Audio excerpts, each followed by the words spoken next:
আলু এবং আস্ত রসুন দিয়ে গরুর গোশের ঝাল ঝাল ঝোল রেসিপি, সাথে গরম গরম চিতই পিঠা।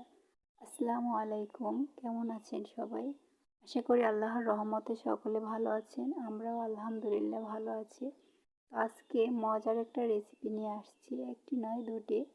এখানে আমি আজকে গরুর গোশ এবং আস্ত রসুন দিয়ে আলু এবং আস্ত রসুন দিয়ে গরুর গোশ রান্না করব ঝাল ঝাল করে, এবং সাথে থাকবে গরম গরম চিতই পিঠার রেসিপি। তো এখানে আমি চিতই পিঠা তৈরি করার জন্য চালের গুঁড়ি নিয়েছি। তো এটা আমি ফ্রিজে রেখেছিলাম, মেশিনে নিয়ে এসে তো ফ্রিজ থেকে বের করে নিয়েছি। আর এখানে আমি নিয়েছি গরম পানি, এটা কুসুম গরমের থেকে একটু বেশি গরম নিয়েছি। আর এখানে আমি একটা কাই তৈরি করে নিয়েছি। দুঃখিত, ভিডিওটা স্কিপ হয়ে গেছে, আমি খেয়াল করিনি। তো আমি ওখানে সামান্য একটু চালের গুঁড়ি এবং একটু পানি দিয়ে চুলার উপরে নেড়ে চেড়ে একটা ডোয়ের মতন তৈরি করে নিয়েছি। তো আপনারা অবশ্যই মেশিনে কোটা গুঁড়িতে যদি চিতই পিঠা না হয়, সেক্ষেত্রে এই টিপসটি ফলো করবেন, ইনশাল্লাহ পিঠাগুলো খুব সুন্দরভাবে হবে। আমি প্রথমে ওই কাইটুকু এখানে দিয়ে দিলাম গরম পানির ভিতরে, দিয়ে ওটাকে ভালো করে মিশিয়ে নিয়ে এখানে আমি আটাটা মেপে নিইনি, আমি কাপ দিয়ে তুলে দিচ্ছি আমার পরিমাণ অনুযায়ী। নিয়ে আমি এখানে পরিমাণ মতো কুসুম গরম পানি দিয়ে এটাকে আস্তে আস্তে মথে নেব। তো দেখুন, এটাকে খুব ভালো করে ফেটে নিতে হবে। তো যে কোনো কাজ ধৈর্য সহকারে খুব সুন্দরভাবে করলে কিন্তু অবশ্যই তাতে ভালো রেজাল্ট আসবে। তো এই তো এটাকে খুব ভালো করে এভাবে কিছুক্ষণ ফেটিয়ে নিয়ে হাত দিয়ে, তারপরে এই যে একটা হ্যান্ড উইক্স নিয়েছি আপনাদের দেখানোর সুবিধার্থে। যদি হাত দিয়ে না হয় সেক্ষেত্রে আপনি একটা হ্যান্ড উইক্স দিয়েও এরকম করে নিতে পারেন। চালটাকে খুব ভালো করে ফেটে নিতে হবে। তারপরে কিন্তু এখানে অল্প অল্প করে গরম পানি দিয়ে ব্যাটারটা তৈরি করে নিতে হবে। তো এটা একটা পারফেক্ট ব্যাটার তৈরি করে নিতে হবে, একেবারে পানিও হবে না। আবার যেহেতু এটা আমরা ঝোল দিয়ে খাবো, তো সেক্ষেত্রে এটা কিন্তু একটু ঘন টাইপের থাকবে, একেবারে পানি হবে না, পারফেক্ট হতে হবে। তো এই তো এখানে আমি গরুর গোশ রান্না করব, এজন্য এখানে গরুর গোশ নিয়ে নিয়েছি।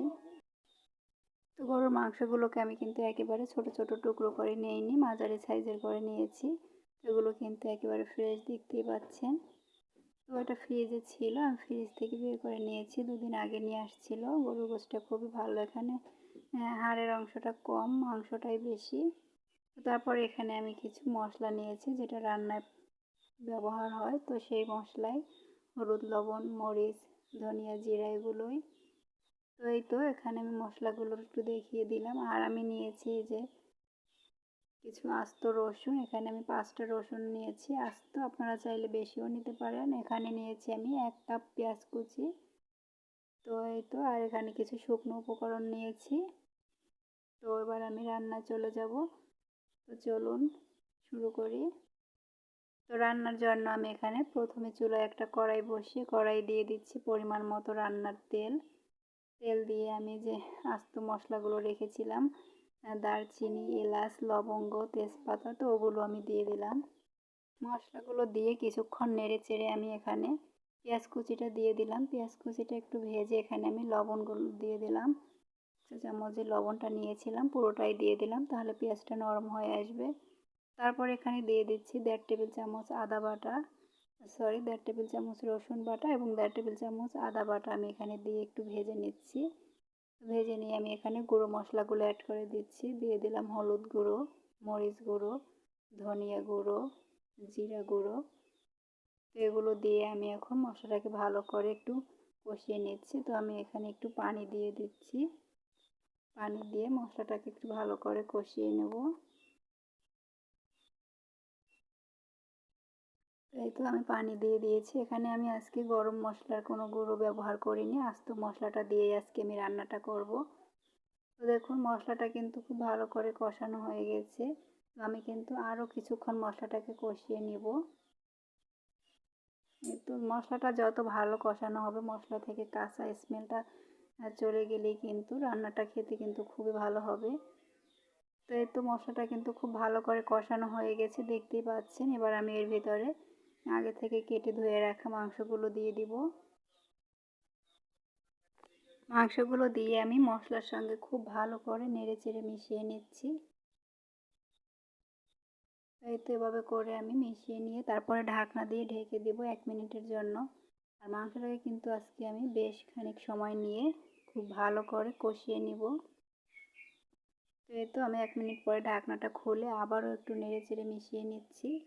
মাংস থেকে কিন্তু অনেকটা পানি ছেড়ে আসছে, দেখতেই পাচ্ছেন। এখানে কিন্তু আমি কোনো পানি দেইনি।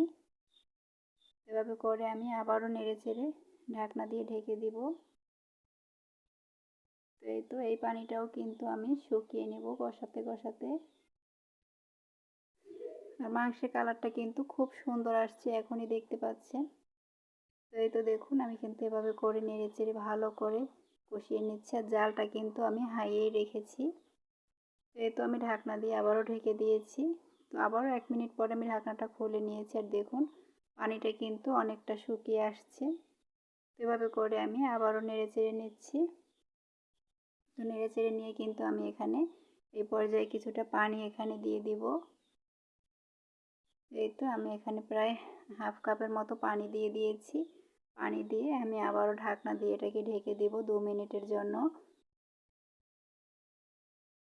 তো 2 মিনিট পরে আমি ঢাকনাটা তুলে নিচ্ছি। দেখুন অনেকটা কিন্তু শুকিয়ে আসছে আর মাংসের কালারটাও কিন্তু আস্তে আস্তে চেঞ্জ হচ্ছে। তো এই পর্যায়ে কিন্তু আমি এখানে কিছু আলু এই যে এরকম বড় বড় টুকরো করে কেটে নিয়েছি।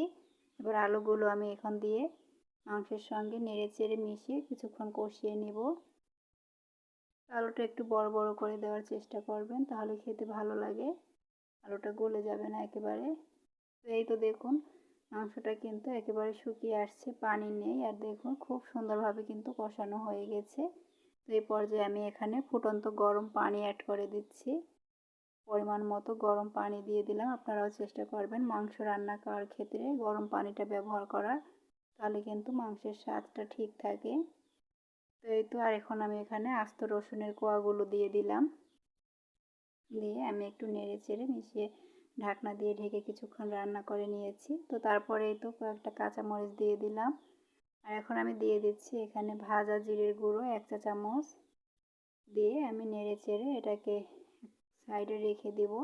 কিছুক্ষণ এটা জাল হতে থাকে এই চুলায়। আর অপর পাশে আমি পিঠাটা তৈরি করতে থাকি। যেহেতু মাংসটা আমার প্রায় রান্না হয়ে গেছে, তো এখন আমি এখানে পিঠাটা তৈরি করতে থাকি, তাহলে গরম গরম ঝোলের সঙ্গে পিঠা দিয়ে খাওয়া হবে।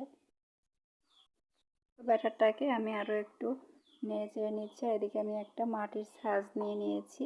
তো ছাঁচটাকে খুব ভালো করে গরম করে আমি একটু তেল ব্রাশ করে নিয়েছি, একটু কাপড়ের সাহায্যে তেল মেখে। তারপরে আমি তো এখানে ব্যাটার দিয়ে দিলাম, দিয়ে আমি 2 মিনিটের জন্য অপেক্ষা করছি। 2-3 মিনিটের ভিতর পিঠাটা খুব সুন্দর হয়ে যাবে। এদিকে দেখুন মাংসটা অপর পাশে জাল হচ্ছে আস্তে আস্তে। তো এই তো দেখুন আমার পিঠাটা কিন্তু হয়ে গেছে। তো পিঠায় যদি সাইড থেকে হাওয়া বের হয়ে যায়, তাহলে এরকম একটা কাপড় দিয়ে দিতে পারেন। তো এই তো দেখুন পিঠাগুলো খুব সুন্দর হয়ে গেছে, আমি তুলে নিচ্ছি। তো এভাবে করে আমি কিন্তু সবগুলো পিঠা তৈরি করে নিয়েছি। তো সেটা আমি আর ভিডিও করে দেখাইনি, তাহলে ভিডিওটা অনেক বড় হয়ে যাবে। তো এই তো দেখুন মাশাআল্লাহ আমি এখানে এই যে পিঠা এবং মাংসটাকে পরিবেশন করে নিয়েছি। পিঠাগুলো কিন্তু খুব সুন্দর মুচমুচে হয়েছিল। আর গরম গরম গরুর মাংসের ঝোলের সঙ্গে গরম গরম চিতই পিঠা খেতে কিন্তু মাশাআল্লাহ দুর্দান্ত হয়েছিল। এভাবে সহজ সহজ রেসিপি, মজার মজার রেসিপি পেতে আমার চ্যানেলটা সাবস্ক্রাইব করে আমার চ্যানেলের সাথেই থেকে যাবেন। আর যদি এই পর্যন্ত যারা এখন আমার ভিডিওতে একটা লাইক দিতে ভুলে গেছেন, অবশ্যই একটা লাইক দিয়ে দিবেন। আর এখন পর্যন্ত যারা আমার চ্যানেলটা সাবস্ক্রাইব করেন নাই, সাবস্ক্রাইব করে দিবেন। ভিডিওটি ভালো লাগলে ফ্রেন্ডসদের সঙ্গে শেয়ার করে দিবেন। এই তো দেখুন ফাইনাল লুক, মাশাআল্লাহ কালারটা কিন্তু খুব সুন্দর হয়েছে। এবং শুধু কালার না, মাংসটা খেতেও কিন্তু দুর্দান্ত হয়েছিল। মাংসগুলো খুব সুন্দরভাবে সিদ্ধ হয়েছিল, রসুনগুলো খুব সুন্দর সিদ্ধ হয়েছিল এবং গরম গরম পিঠা দিয়ে খেতে কিন্তু অনেক মজার হয়েছিল। আপনারা অবশ্যই এভাবে ট্রাই করবেন। আর আজকে আমার রেসিপিটি কেমন লাগলো কমেন্টের মাধ্যমে জানিয়ে দিবেন। সবাই ভালো থাকবেন, সুস্থ থাকবেন। আল্লাহ হাফেজ। দেখা হবে পরবর্তী কোনো ভিডিওতে। সে পর্যন্ত আমার সাথেই থাকুন।